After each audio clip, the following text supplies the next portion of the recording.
Thanks for all your kind comments from the last video. Yeah, it's been a few dark days, but we're getting through it. But today, I thought I'd have a look around the shop and do some work down here while there's a bit of a quiet moment for waiting for parts to come in. And one thing that's really been getting on my nerves is that I've got an air leak in my air system somewhere. Now I know this is a bit of a stupid video, but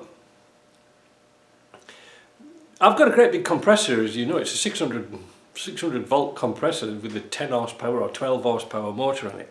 So it's a big beast.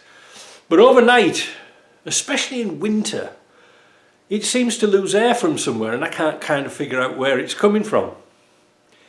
So I should maybe tell you how my system works, because it's kind of different. If you see here on the wall,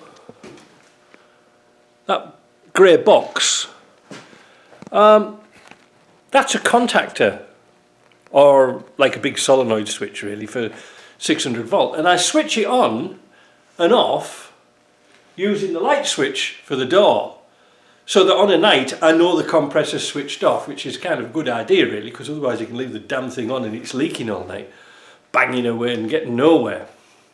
So like I say, the compressor's in the container and it's sort of well out the way. But as a little test, I have on the compressor a tap to shut off the air overnight. So when I came in this morning and I switched the lights on, the compressor didn't switch on, which means the compressor's not leaking. So it has to be coming from somewhere in here. So what we're going to do is going to use a different method for finding leaks in airlines. I know it sounds a bit daft, but there's method to my madness. Because when that compressor's running, it's burning electric for no reason whatsoever.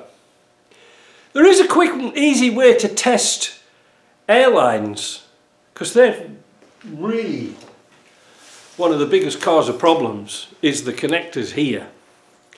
Now, in the past, I would have used soapy water, but I found from experience that these type of connectors here, that are steel, which are a bit stronger than the brass ones, especially when they're in the shop, if you use your soapy water, it's not very good because they start to rust up. And if you can see inside there, there's some little ball bearings, and if they rust up, well, that's it. You can't do much with them because they're endlessly sticking. So I bought a different product. I bought this stuff here, and it's called Better Bubble. Now I haven't got sponsorship or anything like this. I'm going to try it, because it says here it detects leaks in natural gas, LPG, AC refrigerant lines, all sorts of stuff. So it'll find an air leak in a compressor line. And the nice thing about this stuff, apparently, and we'll soon find out, is it's more sticky than dish soap or anything like that.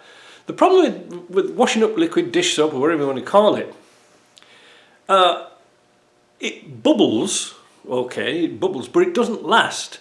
So if you've got a tiny leak, the bubbles pop and go before you've actually found them, because sometimes it takes a long time. Like I've left them overnight, I've squirted joints, couldn't find a damn thing because then it's gone next morning. So I'm going to try this.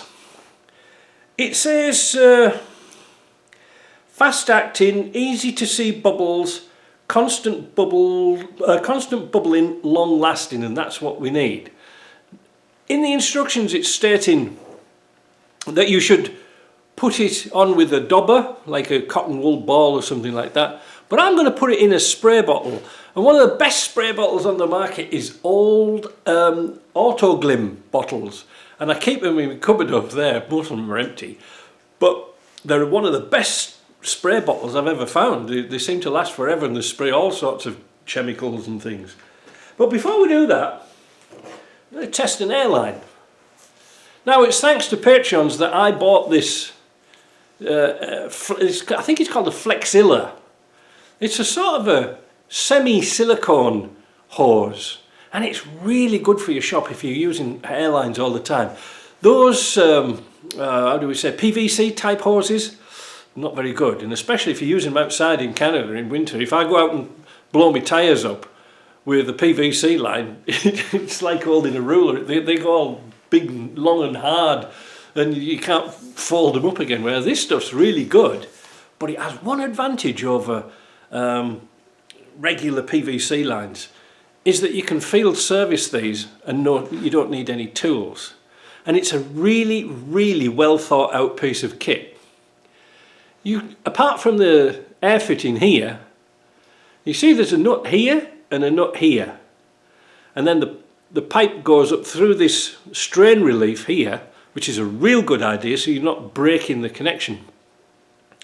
But you can undo this big nut here, move it back, cut the damaged piece of hose out if you have any, put it back over the barb and connect it up again.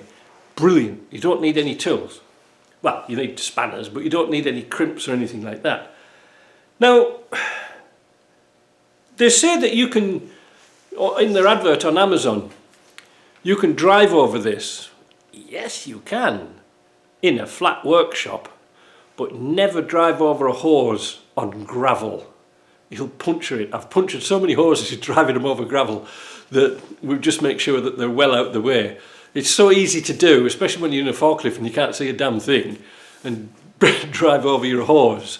But I like them. I think if I was going to do any hoses again, I'd buy some more of this. And I think you could buy on Amazon.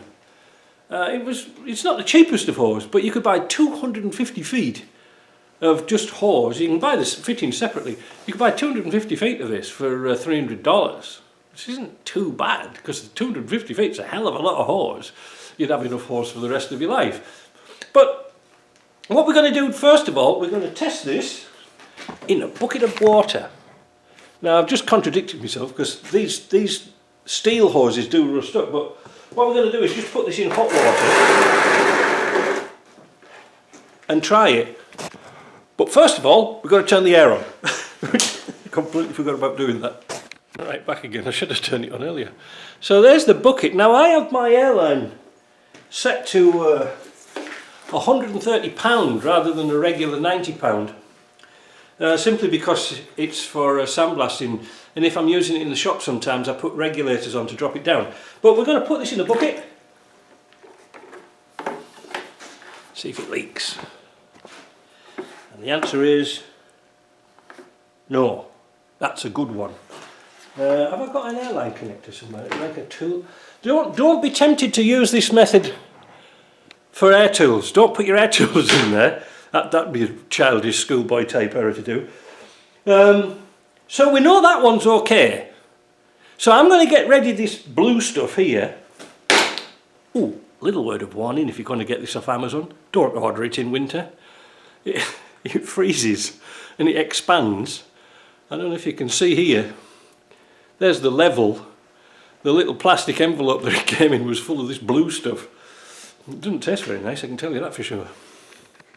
Right, so I've got some in this autoglym bottle, but when I opened this I didn't realise it's got a little dauber on the bottom.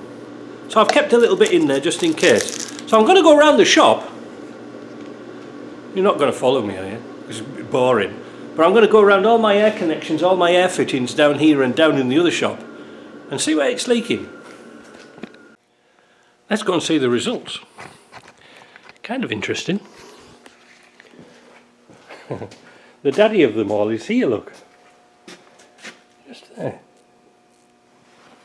You can see how it's bubbling away. It's only on the... It's not on the... There's a swivel joint. It's on the thread, but there is another one down here. It's only tiny, I'm not sure if it's worth bothering with. But I wouldn't have seen it otherwise. You see on the tap? Some bubbles coming out of here. The actual brass is cracked. That's interesting, isn't it? So that's found that. Whether that's the main culprit, I don't know. But overnight, imagine 12 hours of just constant leaking. It's not going to do any good. So I'll put some more thread tape on that. I think I did it. I'm not sure. I must have thought because it was like a plasticky tight fitting it would tighten up, but it doesn't. The brass one on the tap, I'm going to leave that for now. I think it's not too bad. But well, I need to replace the tap or solder it. We'll see what I mean. That product there was $22. A bit expensive for what it is, but you don't need all that much.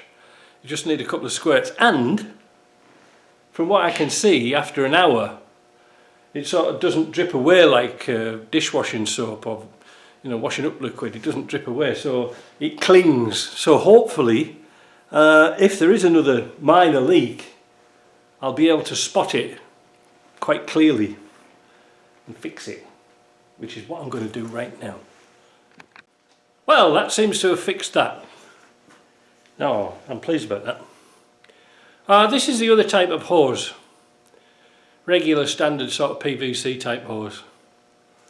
Those crimps are very difficult to replicate. You need a... well, you could use a hose clip, and I'll tell you why I don't like using hose clips.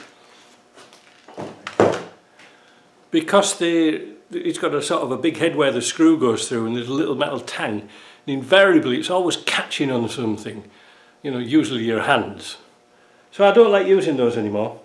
I'll show you the tools that I use to put new crimps on. It's a lot better than my old system. So this is what I use now for hoses. Far superior. You pick one out that's your size you want to use. They're very much similar to Ottica clips. They're like the CV boot type thing, but they're very small, and you can nip them with a pair of pliers supplied, and it hasn't got much of a footprint here to catch yourself on. Plus, they are specially designed for hoses, so they crimp most of the way around, whereas a hose clip has got a big flat spot at the bottom where the screw is, and it pulls round, and that doesn't move, whereas this, it pulls down evenly and all the way around. Now, the nice thing is about that set, if you run out of bits and pieces in the box, they're all available on Amazon, so it's not too bad. It's a handy little piece of kit to have. Not recommended for hoses that you're going to undo regularly. Well, I say regularly, like fuel hoses and things like that. You might want to think about that. Don't want to put them on your fuel tank and then find you having to cut them off, because that's the only way you're going to get them off, is to cut them. So just be careful of that. But for like airlines where you don't really use them, you're not really unplugging them and plugging them back on all the time, I think it's a good little investment. Well, it has been for me. I've got through loads of them. Really, really handy to have.